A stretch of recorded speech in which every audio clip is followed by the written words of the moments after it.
Yes. Hey there. How's your legs after yesterday? Yeah, good. I'm actually really good today. Hell of a lot better than I was after the Greenhouse run. So yeah, maybe I've just got used to that distance, but I suppose it was an easier pace than I did at Great North Run. But yeah, I was clipping along the River Clyde this morning. I loved it. Were you not tempted to go to the finish just for the hell of it? No, definitely not. Do you know what? If it was my last race of the season, I would have been more tempted to keep going, like last year. But yeah, I still have Great South Run, and I'd like to try and save my legs for that. I just know last year again, I didn't walk for a week when I did London, so I'd like to save my legs for that and really have a pop at, yeah, trying to run a quick time, maybe even get close to Paula's British best. That would be a good sort of way to end the season. How do you find the pacemaking like that yesterday? You know you're not going to be there at the end. You know you're not going to have a place, but can you still get carried away with the atmosphere and things like that and feel a real part of it? Yeah, to be honest, I was more nervous about that race than any other race I've done this year. I think just knowing that you're effectively there to do a job and to help someone else. And if you get it wrong, you ruin that person's whole race. And they only get, a marathon runner might get to do 1, 2 a year. Like it's different in a 5K or a 1500 when if you mess it up, you'll get another race. So like you don't really worry about it. You have several a year. But the marathon is like, yeah, they get this one opportunity to do it and you don't want to be the person that ruins it for them.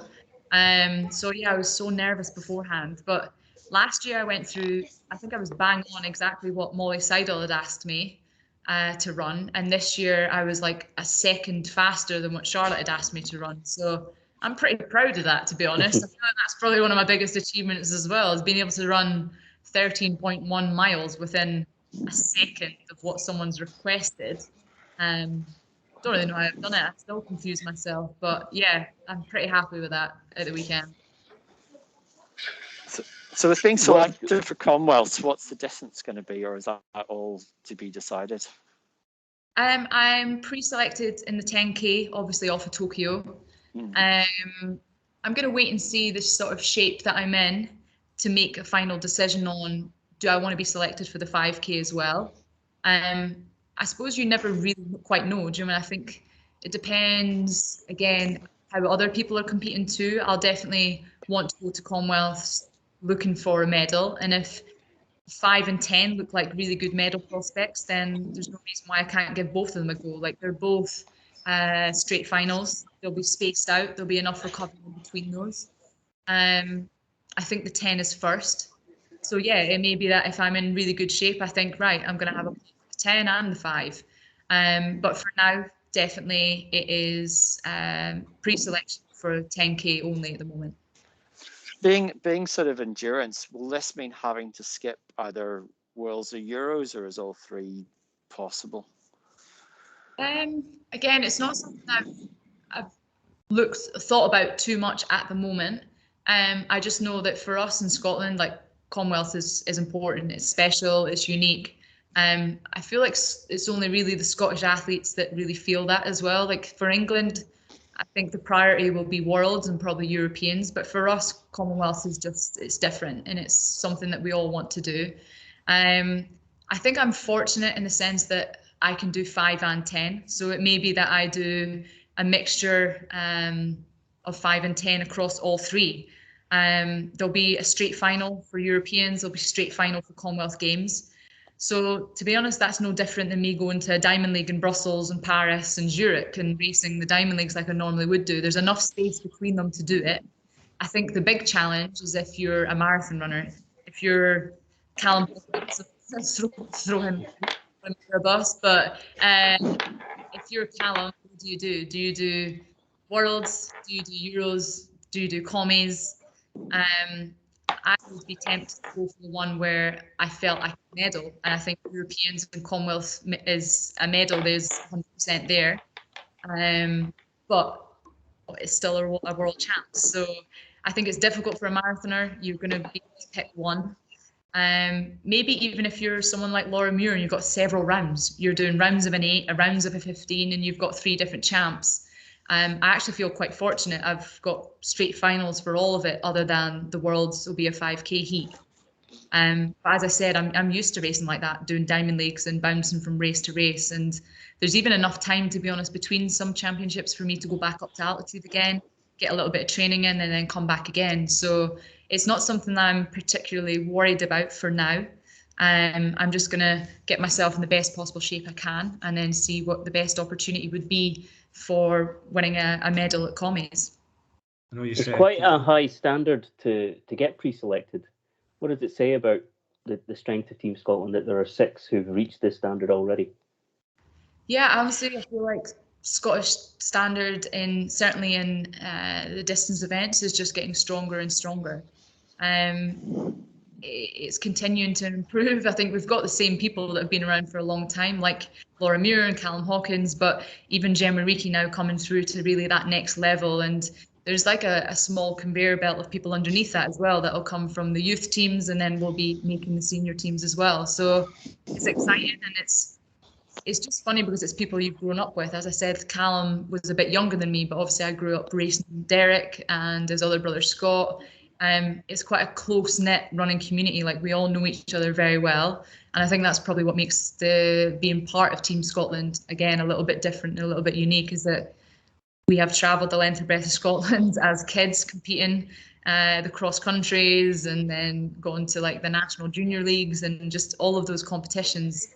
It's just really cool now to have that, as we are now making the senior teams, and we're still here, we're still running fast, and the standard is just continuing to improve. You're looking now at Josh Kerr, Laura, Gemma on the brink of winning a medal too. To have that in an Olympic level is pretty special for such a small nation that we are. I know, Eilish, you said you've got another event to come, but after that, do you feel you're ready for a break? Do you need a kind of bit of time off after that?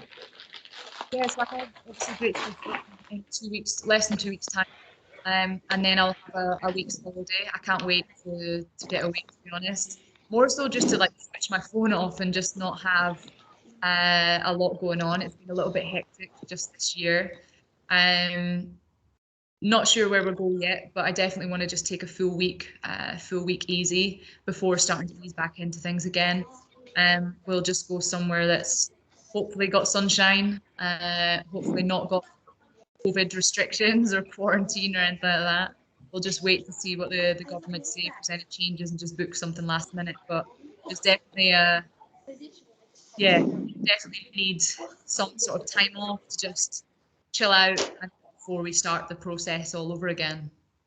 Will it be sun that you're looking for, or what kind of break are you looking for?